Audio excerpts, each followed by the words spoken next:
여러분, 대공황급 경고가 쏟아지고 있습니다. 8월, 9월 안에 주식시장이 대폭락할 거예요. 저는 이미 주식 다 팔고 현금 준비해뒀습니다. 역대급 하락이 올 것이라는 말들 벌써 귀에 들어오셨죠? 그런데 말이에요.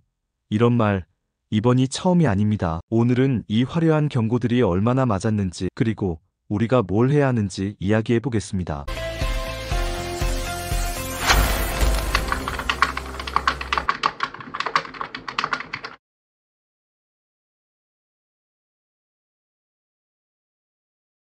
혹시 이런 경험 있으신가요? 뉴스에서 이번에는 폭락이라거나 곧 대세 상승이라는 말을 듣고 마음이 흔들린 점 말이죠. 저도 예전엔 전문가들의 말 한마디에 매수 매도를 고민하곤 했습니다. 그런데 시간이 지날수록 깨닫게 됐어요. 예측은 매번 맞을 수 없고 심지어 전설적인 투자자들도 틀릴 때가 많다는 걸요. 오늘은 바로 그 이야기, 그리고 우리가 투자에서 진짜 집중해야 할 것에 대해 나눠보겠습니다. 2008년 전 세계 금융시장은 순식간에 무너졌습니다. 월가의 초대형 투자은행들이 줄줄이 파산했고 미국의 주택시장은 붕괴했습니다. 그때 대부분의 투자자들은 이 정도 위기가 올 거라고는 상상조차 하지 못했습니다. 하지만 그 한복판에서 누군가가 이 폭풍을 미리 예측하고 준비한 사람이 있었습니다. 바로 마이클 버리입니다. 마이클 버리는 전형적인 월가의 엘리트가 아니었습니다. 의사 출신이었고 투자 세계에선 아웃사이더에 가까웠습니다. 하지만 그는 남들이 무심히 넘겨보던 모기지 채권 시장을 파고들었고 그 속에 숨겨진 부실 대출의 폭탄을 찾아냈습니다. 그의 결론은 단순했습니다. 이건 무너질 수밖에 없다. 그는 시장이 여전히 집값은 절대 안 떨어진다는 믿음에 취해 있을 때 과감하게 반대 방향에 베팅했습니다. 바로 신용부도스와프를 매수한 것입니다. CDS, 신용부도스와프는 쉽게 말해 채권의 보험입니다. 예를 들어 누군가에게 돈을 빌려줬는데 혹시 못 갚으면 어쩌지? 걱정될 수 있잖아요. 이때 보험사에 보험료를 내고 그 사람이 돈을 못 갚으면 보험사에서 대신 돈을 주는 구조, 그게 CDS입니다. 마이클 버리는 2008년 금융위기 전에 집값이 곧 떨어지고 대출 못 갚는 사람들이 많아질 거다고 보고 이 CDS를 사서 주택담보대출 채권이 부실해졌을 때 큰 돈을 벌었던 거죠. 이 투자로 그는 금융위기가 터진 직후 수십억 달러의 수익을 거뒀고 시대의 천재 투자자라는 명성을 얻게 됩니다. 그의 이야기는 영화 빅쇼트로 만들어져 전 세계 투자자들에게 각인되었습니다. 하지만 흥미로운 점은 그 마이클 버리조차도 항상 맞춘 것은 아니라는 사실입니다. 그는 지금도 꾸준히 주식시장과 경제에 대한 전망을 내놓습니다. 2023년 2분기 그는 S&P 500과 나스닥 100 지수를 추종하는 ETF SPY와 QQQ에 대규모 풋옵션을 걸며 대폭락 경고를 했습니다. 이 포지션은 시장의 관심을 한몸에 받았고 투자자들 사이에서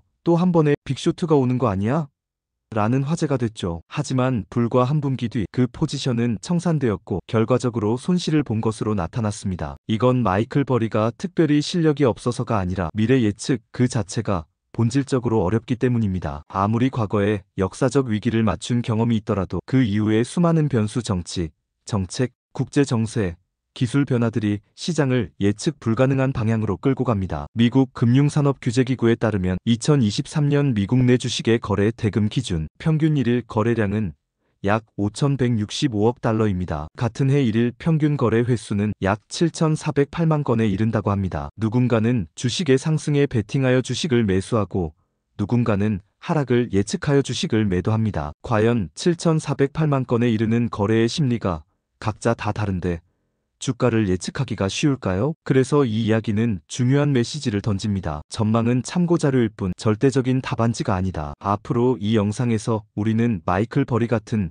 전설적인 예측을 맞춘 사람들조차도 이후 꾸준히 빗나가는 이유를 살펴볼 것입니다. 그리고 왜 전문가들의 전망에만 의존해서는 안 되는지, 나아가 우리가 시장을 대하는 더 건강한 마인드셋은 무엇인지 이야기해 보겠습니다. 마이클 버리처럼 역사적인 위기를 정확히 맞춘 인물들이 있지만 그보다 훨씬 더 많은 전문가들은 조용히 틀리고 지나갑니다. 그리고 그 기록을 한 장의 그래프로 통째로 보여주는 자료가 있습니다. 바로 차트 오브 쉐임 즉 망신의 차트입니다. 이 차트는 지난 10여 년간 주식시장을 두고 쏟아진 수많은 전문가, 경제학자, 펀드 매니저, 칼럼니스트들의 전망과 실제 S&P 500 지수 흐름을 겹쳐놓은 것입니다. 출처는 미국의 투자 자문사원 데이인 줄라이, 그리고 이를 널리 알린 건 마켓워치입니다. 그래프를 보면 흥미로운 패턴이 반복됩니다. S&P 500이 꾸준히 오르는 국면에서 이제 곧 대폭락이 온다는 경고가 나옵니다. 조정이 막 끝난 시점에는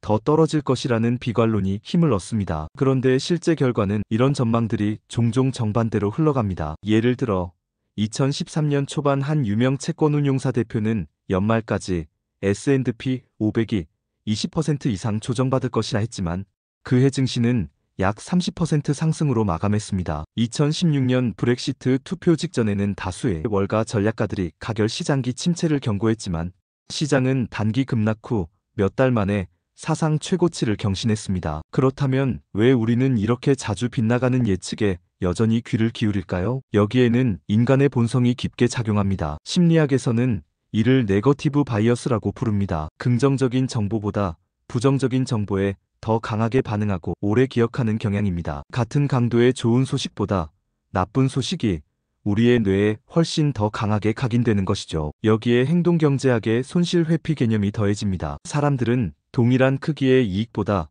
손실에서 훨씬 더 큰 고통을 느끼기 때문에 나쁜 뉴스에 더 예민하게 반응하고 혹시 더 떨어지기 전에 팔아야 하나요?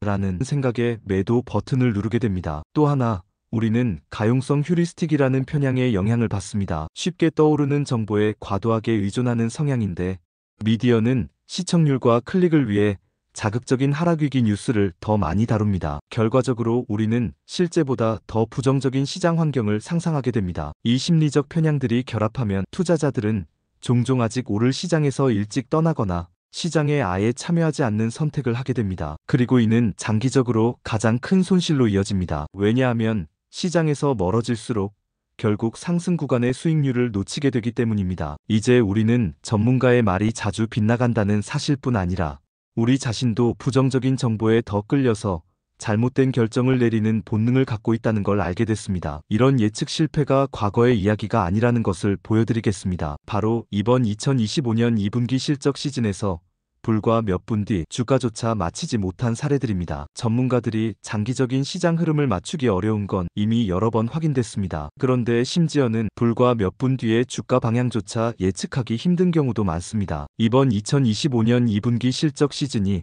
그 대표적인 사례입니다. 먼저 메타 페이스북 이야기입니다. 실적 발표 전까지 메타 주가는 조금씩 흘러내렸습니다. 일부 애널리스트들은 광고 매출 둔화 우려와 AI 투자 비용 부담을 이유로 신중론을 폈죠. 시장 분위기도 전반적으로 큰 폭의 상승은 어렵다 쪽이 우세했습니다. 하지만 실적이 발표되자 상황은 180도 바뀌었습니다. 매출과 순이익이 모두 월가 예상치를 크게 웃돌았고 향후 분기 가이던스까지 긍정적으로 나왔습니다. 발표 직후 애프터마켓에서 메타 주가는 단숨에 10% 이상 급등했습니다. 실적 공개 불과 몇 시간 전까지만 해도 하락세였던 주식이 단 한 번의 발표로 정반대 방향으로 튀어오른 것입니다. 반대로 더 트레이드 데스크는 정반대의 길을 걸었습니다.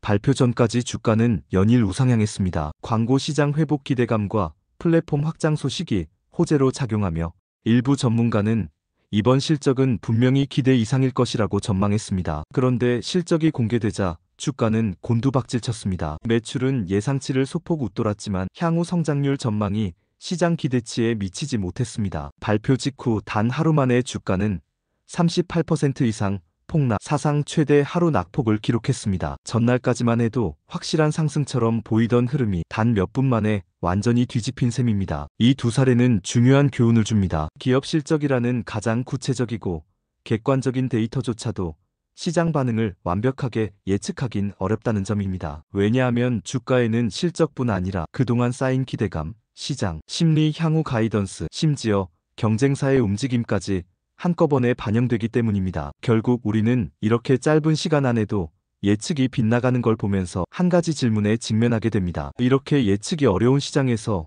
우리는 어디에 집중해야 할까요? 금융위기를 맞추며 스타가 된 다른 전문가들의 사례와 그 이후 이어진 예측 실패들을 살펴보며 제가 생각하는 투자에서 가져야 할 마인드셋을 이야기해 보겠습니다. 2008년 글로벌 금융위기를 정확히 예측하며 일약 스타가 된 전문가들은 여럿 있습니다. 마이클 버리를 비롯해 닥터둠이라는 별명을 가진 누리엘 루비니, 그리고 채권왕으로 불린 제프리 군드라흐가 대표적입니다. 루비니는 2006년에서 2007년의 주택시장 붕괴와 금융위기를 경고하며 명성을 얻었지만 이후에도 거의 매년 곧 큰 위기가 온다는 경고를 반복했습니다. 물론 일부는 맞았지만 더 많은 경우 시장은 그의 예상과 다르게 움직였습니다. 지나치게 빈번한 비관 전망은 오히려 투자 기회를 놓치는 결과를 만들었죠. 군드라흐 역시 채권 투자 분야의 거물로서 2023년과 2024년 초 여러 차례 미국 경제는 곧 침체에 들어간다고 말했습니다. 그러나 실제로는 해당 시점까지 경기 침체는 오지 않았고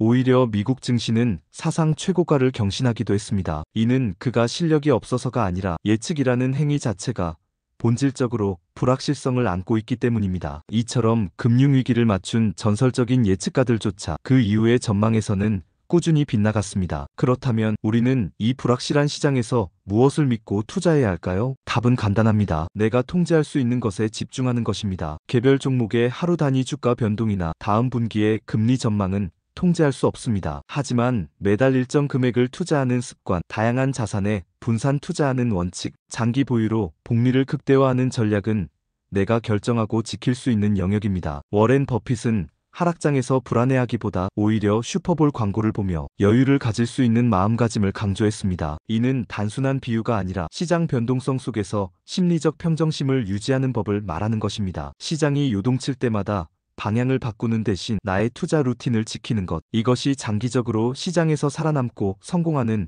가장 확실한 길입니다. 결국 전문가의 예측은 참고 자료일 뿐 절대적인 길잡이가 아닙니다. 시장은 늘 불확실하고 누구도 완벽하게 미래를 맞출 수 없습니다. 하지만 그 불확실성 속에서도 규칙을 지키고 꾸준히 투자하는 사람에게만 복리의 힘이 쌓여갑니다. 오늘 영상이 도움이 되셨다면 잊지 말고 좋아요와 구독 부탁드립니다. 여러분의 한 번의 클릭이 당구미에게 큰 힘이 됩니다. 앞으로도 시장의 소음에 흔들리지 않고 차분하게 투자하는 방법을 담아드릴게요. 함께 길게 그리고 꾸준하게 가보시죠. 그럼 다음 영상에서 뵙겠습니다. 감사합니다.